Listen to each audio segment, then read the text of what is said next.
Between the longest DL stint for an appendectomy in the history of baseball and a season-long slump, 29% of Jason Heyward owners have reserved him as he's provided absolutely no fantasy value whatsoever. Many owners have become so frustrated that they've simply stopped following his progress. Heyward added his fourth multi-hit game in a row Thursday, raising his batting average over 40 points, going 8 for 18 this week. He's still hitting just 185, but now's the time to buy him, not sell him. There's no question how valuable fantasy owners think Matt Harvey is, and the Mets apparently feel the same way. Yesterday's rainout against the Nationals would normally cause everyone to get pushed back a day, but not with Harvey in the mix. The Mets will throw the Phenom on his regular day today, causing the other 4 starters in the rotation to all get pushed back not 1, but 2 days. Cubs fans and fantasy players who thought their team would be built around Starlin Casto were dealt a kick in the groin earlier this week when Castro was dropped to 7th position in the batting order. Hitting just .253 with 3 home runs, 21 RBIs, and 3 stolen bases, it looks like he's going to remain there for a bit. Who nabbed Tony Cingarni when he was called up earlier this year, filling in for Johnny Cueto? Did they keep him when he was sent down? He didn't get sent down because of anything he did wrong. In fact, in 6 starts, the lefty went 2-0, tossing 33 innings with 41 strikeouts.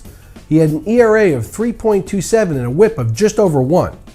With Cueto hurt a second time now, expect deja vu to happen all over again as Cingarni will likely get the call. And if you haven't heard yet from people tripping all over themselves to report it, the Mets are expected to call up Zach Wheeler to start next Friday against the Cubs at Citi Field.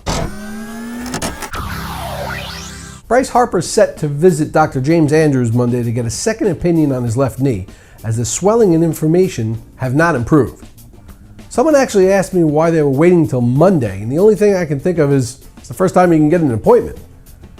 Either way, it doesn't look like Harper will be coming off the DL June 11th when he's eligible, so we're going to have to wait till next week for more news on this. Yonder Alonso has been placed on a 15-day DL with a right hand contusion. The move is retroactive to June 1st, but he'll be out about a month. Assuming pregame warm-ups go as expected, Angel Pagan is expected to be back in the San Francisco lineup tonight after missing 10 games with a hamstring strain. JJ Putz hasn't played since early May, dealing with nerve irritation in his elbow and a strained pronator. He's expected to throw off a mound Saturday, and if all goes well, Putz might be able to return later this month. And in his first game back from the DL, Cameron Maybin stole 2 bases. If you need steals, Maybin could prove to be a great source. He's a wasted roster spot, though, for anything else. Alex in St. Paul, Minnesota writes, Mike, what's going on with Justin Morneau? He's hitting .300 and driving in runs, but he has just 2 home runs. You know, Alex, I've been wondering the same thing myself.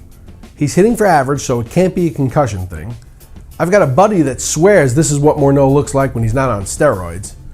And he's in a different ballpark than when he was mashing balls all over the place. I'm guessing it's a combination of things, but either way, if you're expecting 30 home run year from him, it's not going to happen.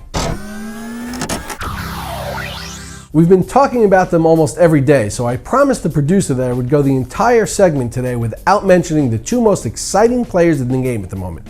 Yasiel Puig, who hit a grand slam and is now 7 for 12 with 9 RBIs in his first 3 Major League games, and Dominic Brown, who added another 2 hits, and while he didn't have any bleacher reachers, did swipe 2 bags. I just want to point out that I'm a man of my word and I didn't mention either of them.